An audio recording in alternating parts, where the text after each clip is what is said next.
Everyone, welcome back to my channel अमनीफाई। So guys, आज की वीडियो में हम देखेंगे कि जो कॉम्प्रीहेंशंस है ये कितना बड़ा जो रोल है वो हमारे सी सेट के पेपर में प्ले करती हैं। आपको पता होगा कि सी सेट को क्वालिफाई करने के लिए आपको टोटल 66 मार्क्स चाहिए, राइट? इतने नंबर चाहिए आपको। और सी सेट के पेपर में आते हैं आपके 80 क्वेश्चंस, राइट? जिसमें से एक क्वेश्चन होता है आपका 2.5 का और नेगेटिव मार्किंग होती है आपकी 0.83 की, राइट? तो 2.5 आपके करेक्ट आंसर भी आपको मिलते हैं और नेगेटिव मार्किंग होती है आपकी 0.83 की। तो ये आपको पता होगा। अब चाहिए आपको 66।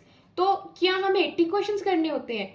ऐसा कुछ भी नहीं है। हमें 80 क्वेश्चंस हम नहीं कर सकते। बहुत सारे ऐसे क्वेश्चंस होते हैं जिनको आप वहां पे उस टाइम पे बिल्कुल भी सॉल्व नहीं कर पाओगे। आपको सॉल्व करने के लिए बहुत ज्यादा टाइम चाहिए और तब भी श्योरिटी नहीं है कि आपका जो आंसर है वो करेक्ट आएगा या फिर नहीं आएगा। फाइन, तो आ जाओ। अगर 80 क्वेश्चंस टोटल हमारे सी सेट के पेपर में आते हैं तो आप देखोगे 2023 के पेपर की हम लोग बात कर रहे हैं तो इसमें आपके 27 के करीब जो क्वेश्चंस है वो कॉम्प्रीहेंशन के बन रहे हैं 80 में से। बाकी के आपके कुछ रीजनिंग के क्वेश्चन है और कुछ आपके क्वांट के क्वेश्चन है, राइट? आप खुद सोचो, 80 में से 80 तो आप करने वाले नहीं हो। मान के चलो आप 60 क्वेश्चंस करने वाले हो या फिर 55 क्वेश्चंस करने वाले हो, तो 27 तो आपको कॉम्प्रीहेंशन में से मिल रहे हैं। तो कॉम्प्रीहेंशन की इंपॉर्टेंस क्या है मैं आपको बता दूं कि मेरे खुद के जो कॉम्प्रीहेंशन का स्कोर है ना वो बहुत ज्यादा अच्छा रहा। टोटल 27 क्वेश्चंस बन रहे हैं। आप भी एक बार चेक कर लेना 27 ही है 27 नहीं है, बट मेरे सारे ही क्वेश्चंस सही हैं बट उसमें से एक गलत है। तो अगर टोटल 27 क्वेश्चंस हैं तो 26 मेरे करेक्ट हैं एंड 1 मेरा इनकरेक्ट है। वैसे मैं सी सेट को क्वालिफाई नहीं कर पाई तो उसका कारण कॉम्प्रीहेंशन बिल्कुल भी नहीं है। उसका कारण है मेरा क्वांट। मुझे क्वांट पे थोड़ी और मेहनत करनी है। मेरा स्कोर बन रहा है अप्रॉक्स 62 के पास में, मतलब पूरा 62 नहीं है, इतना ही बन रहा है। फिर भी मेरी गलती है। I should work on that. तो मैं उसे वर्क करूंगी, उसको छोड़ो। बट यहाँ पे मुझे सिर्फ आपको इतना बताना है कि मेरा कॉम्प्रीहेंशन में क्या रहा। तो जब मैंने अपना एग्जाम दिया था, एग्जाम देने के बाद जब मैं घर आई तो मैंने बहुत सारी अलग अलग कोचिंग से जो उनकी आंसर की आती है वहां से जब अपने क्वेश्चन को चेक करा तो बहुत सारी आंसर की के हिसाब से मेरे सारी कॉम्प्रीहेंशन गलत थे, राइट? तो फिर मैंने जब अपना स्कोर देखा कि जब मैंने अपने मार्क्स देखे कि यार मेरे तो 62 बन रहे हैं, ऐसा कैसे पॉसिबल हो गया? मुझे तो लग रहा था मेरे सी सेट में मार्क्स ही नहीं आएंगे, तो ये कैसे आ रहे हैं?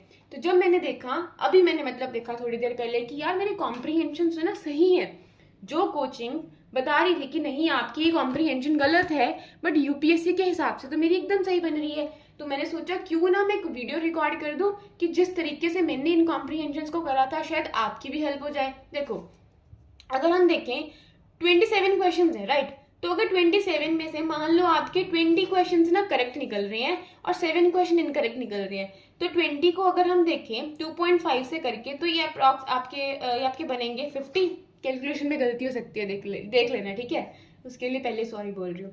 और अगर 7 है तो इसका हम नेगेटिव के देखें, नेगेटिव मार्किंग देखें तो ये बनेगी आपकी इतनी, मान लो इतनी 6 बन रही है, ठीक है? तो अगर आप 50 में से 6 निकाल देते हो, राइट? अगर आप 50 में से 6 निकाल देते हो तो आप देखो 44 आपका बन रहा है, ठीक है? आपका नेट टोटल कितना बन रहा है? अगर आपने 27 जो है क्वेश्चंस अटेम्प्ट करे कॉम्प्रीहेंशन के, उसमें से आपके 20 क्वेश्चन सही निकल रहे हैं और 7 गलत भी हो गए, तब भी आपका स्कोर बन रहा है 44 और आपको चाहिए सिर्फ 66, राइट? तो 66 आपको चाहिए तो 44 को माइनस कर लो, मतलब आपको 22 नंबर कहीं और से लाने हैं। तो वो उसके लिए आपके पास रीजनिंग है, आप वहां पे काम करो, आपके पास क्वांट है वहां पे काम करो। बट मेरा बार बार यहाँ पे इस कॉम्प्रीहेंशन को बीच में लाने का पर्पस ये है कि प्लीज कॉम्प्रीहेंशन को इग्नोर मत करना। बड़ा ही लो हैंगिंग फ्रूट है, ठीक है? बड़े आराम से आप इनको कर सकते हो। थोड़ा सा आपको ध्यान देना है, थोड़ी थोड़ी कुछ गलतियां हैं जिनको अवॉइड करोगे तो आपकी सारी कॉम्प्रीहेंशन बड़े आराम से जाएंगी। तो मेरी 45 मिनट में या इतने मिनट में आराम से मेरी 27 कॉम्प्रीहेंशन जो थी हो चुकी थी। और अगर स्कोर देखें तो 26 उसमें से एकदम करेक्ट है, राइट? और एक ही इनकरेक्ट है, तो इतना तो बनता है। 27 तो मेरी हो गई। चलो, अब उसके बाद मैंने अपनी रीजनिंग एंड क्वांट करा, वो बात की बात है, उसमें मैं आपको कुछ नहीं बता सकती क्योंकि वहां पे आई एम नॉट गुड।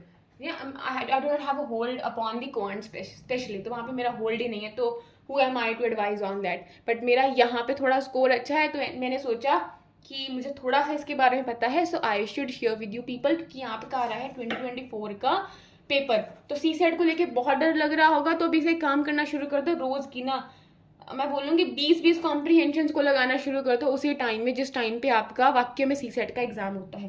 तो देखो मेरी स्ट्रैटेजी क्या रहती थी इन कॉम्प्रीहेंशंस को करने के लिए।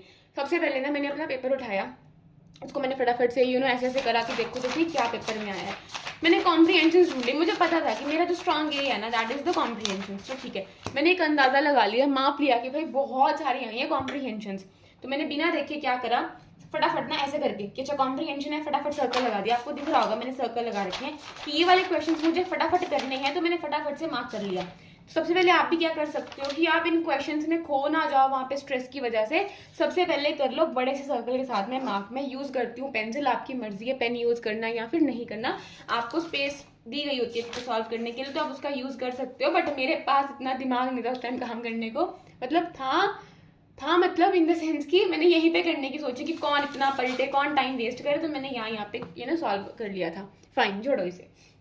तो सबसे पहले क्या करना है, आपको सी सेट का पेपर जब उठाना है तो वहां पे ढूंढो कॉम्प्रीहेंशंस, क्योंकि जिसका भी स्ट्रांग एरिया है उसको बड़ी हेल्प होने वाली है। और अगर नहीं है तो मुझे बताना, मैं आपकी हेल्प करूंगी कि कैसे बिना क्वेश्चन को पढ़े आप इन कॉम्प्रीहेंशंस को जो है वो कर सकते हो। ऐसा कुछ नहीं है कि जाके अलग अलग चीजें जाके पढ़ो, अलग अलग बुक्स पढ़ो, अपनी इंग्लिश को सही करो, ऐसा कुछ भी नहीं है। मैं आपको बताऊंगी, ठीक है। इतनी भी एडवांस इंग्लिश की हमें जरूरत नहीं होती है, बस हमें अपने कॉम्प्रीहेंशन की आंसर तक पहुंचना होता है। चाहे एलिमिनेशन करके पहुंचो, चाहे कॉमन सेंस से पहुंचो, चाहे कैसे भी पहुंचो, you have to reach at the answer, ठीक है। आ जाओ, सबसे पहले क्या करना है, फर्स्ट स्टेप मार्क कर दो, सर्कल कर दो। ऐसे देखो दिख रहा होगा आपको, मैंने बड़े अच्छे से मार्क करा है। ऐसे करके सर्कल कर दो कि अच्छा मुझे ये वाले क्वेश्चन करने हैं। आपके गिनती के 5 मिनट भी नहीं लगने, 5 मिनट अपने वेस्ट कर लोगे आगे के, तो ये आपका आने वाला जो रिमेनिंग टाइम बचेगा उसको सेव कर लेंगे। तो मार्क कर दिया, राइट। अब क्या करना है, अब कभी भी यहाँ से कॉम्प्रीहेंशन को रीड नहीं करना, ये बेवकूफी नहीं करनी। अपनी पेंसिल उठाओ, यहाँ से पढ़ो। क्या पूछा है, पूछा गया है most rational practical immediate action, immediate action, ठीक है, required to ensure fair and equitable allocation of water. क्या पूछा है, most rational practical and immediate action. तो इसका आपको आंसर ढूंढना है, इसको पढ़ो।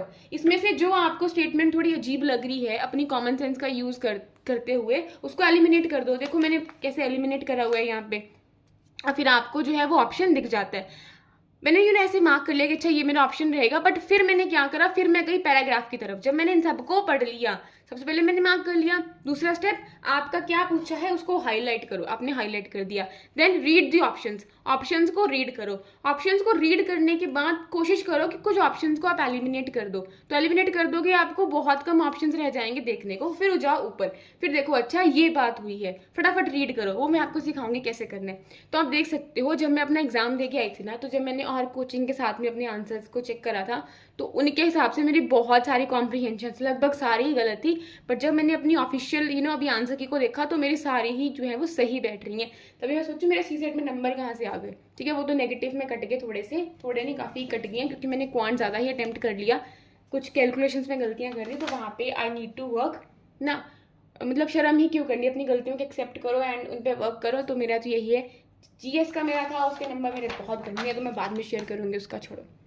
आ जाओ, देखो मैंने हर क्वेश्चन में यही करा हुआ है। यहाँ पे मैंने मार्क करा हुआ है, और फिर मैंने ऑप्शंस को रीड करा हुआ है, कुछ को एलिमिनेट करा हुआ है, फिर मैंने उसको रीड करा हुआ है। आ जाओ आगे, सेम पैटर्न मैंने यहाँ पे फॉलो करा है, सेम चीज़ मैंने यहाँ पे फॉलो करी है। सेम चीज़ देखो मैंने बड़े आराम से मार्क करा हुआ है कि मुझे क्रक्स ढूंढना है यहाँ पे, और जो बिल्कुल ही इनएप्रोप्रिएट ऑप्शंस है मैंने उनको यहाँ पे एलिमिनेट करा हुआ है। मैं आपको सिखाऊंगी कैसे। देखो मैंने बिल्कुल भी गंद नहीं पा रखा है यहाँ पे, बिल्कुल गंद नहीं डाला हुआ मैंने यहाँ पे। क्यों नहीं डाला हुआ, क्योंकि मैंने बहुत सारे ऑप्शन तो बिना पढ़े ही एलिमिनेट कर दिए। आपको पता होना चाहिए जब अजम्पशन पूछते हैं तब आपको किस माइंडसेट के साथ में ऑप्शंस को एलिमिनेट करना है, जब उसका इन्फ्रेंस पूछते हैं तब कैसे करना है, राइट। तो ये चीज़ें आपको पता होनी चाहिए। Don't worry, I will help you out in this. तो देख लो हर क्वेश्चन पे आपको मेरा यही मिलेगा।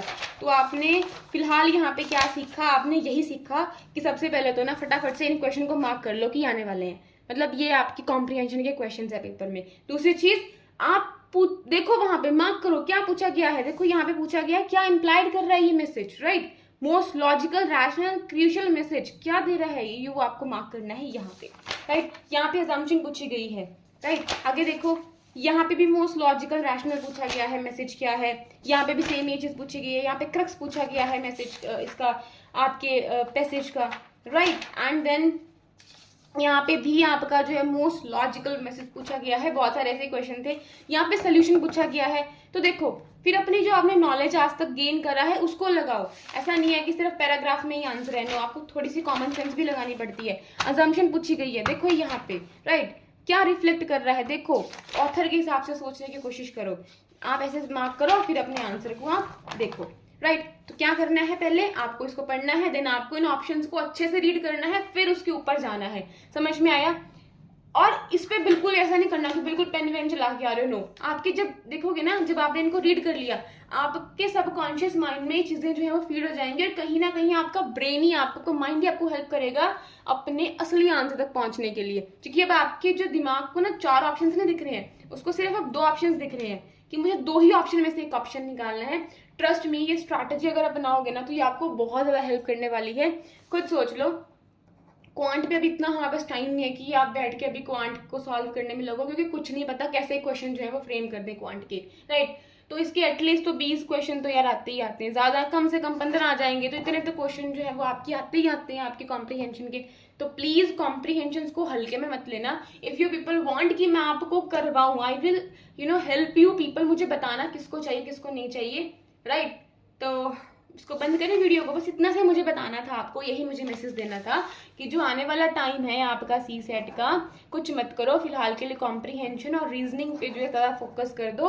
प्रीवियस ईयर क्वेश्चंस को देखो, उनके पैटर्न को देखो कैसे आ रहा है, क्योंकि आपको 80 क्वेश्चंस टारगेट नहीं करने हैं, आपको बड़ा चूजी बनना होगा इस मामले में कि अच्छा मुझे ये वाला क्वेश्चन पिक करना है, मैं ये वाला क्वेश्चन करूंगा।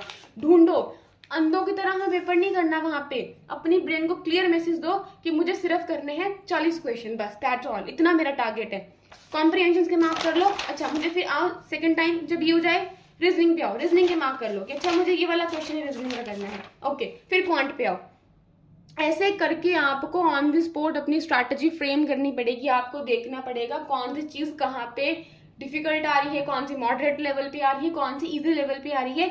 यू हैव टू आइडेंटिफाई, ठीक है। यहाँ पे बैठ के तो हम कुछ भी अंदाजा लगा लेंगे, लेकिन जब असल एग्जामिनेशन में हम बैठे होते हैं ना, वहां पे जाके how we tackle that situation, how we confront that particular moment, तो वो चीज अलग ही होती है। समझ में आया? तो वहां पे on the spot we have to make our strategy कि अच्छा ऐसे ऐसे करके हमें 2 घंटे में अपना टाइम ऐसे निकालना है। उस 2 घंटे में आपको OMR शीट भी फिल करनी है, आपको कॉम्प्रीहेंशन करनी है, क्वांट के क्वेश्चंस करने हैं। तो एक गो में पहले आप कर दो कॉम्प्रीहेंशन के, सेकंड गो में कर दो रीजनिंग के। अगर आपका क्वांट अच्छा है तो रीजनिंग बाद में कर लेना। तो मैं तो यही बोलूंगी यार कि कॉम्प्रीहेंशन को हल्के में मत लेना, बेशक आप हिंदी मीडियम से हो, बेशक आप इंग्लिश मीडियम से हो, ठीक है, कुछ नहीं है, कॉमन सेंस लगाओ, आपको बहुत सारे आंसर जो है वो बिना पढ़े ही पैराग्राफ को मिल जाएंगे, राइट। अगर नहीं समझ में आता फिर भी do let me know in the comment section, I try my level best to help you out, ठीक है। मैं आपकी मदद जरूर करूंगी, क्योंकि कुछ जो चीज़ हमारी अच्छी होती है ना, वो चीज़ हमें शेयर करनी चाहिए, दिस आई बिलीव, ओके। चलो इस वीडियो को ज़्यादा लंबा नहीं करते, छोटा सा रखते हैं। ज़रूर बताना मुझे आपको कॉम्प्रीहेंशन पे वीडियो चाहिए या फिर नहीं चाहिए। आप देख सकते हो यार, कोचिंग वाले ना फालतू में डरा देते हैं, सारी ही मेरी उन्होंने बोला था गलत है। जब मैंने बाद में चेक करा ना, चलो ये तो सही मानी थी कोचिंग ने मेरी, सारी वैसे बोला था कि गलत है, बट ये मेरा आंसर था। और यही जो मैंने OA लिखा ना, this is the official answer, ठीक है, यही ऑफिशियल आंसर है इसका। अच्छा लगा मुझे देख के यार कि ठीक है, ओके। तो मुझे ज़रूर बताना आपको कैसा लगा कैसा नहीं लगा। तो ओके, बाय बाय, चलो मिलेंगे फिर नई वीडियो के साथ में।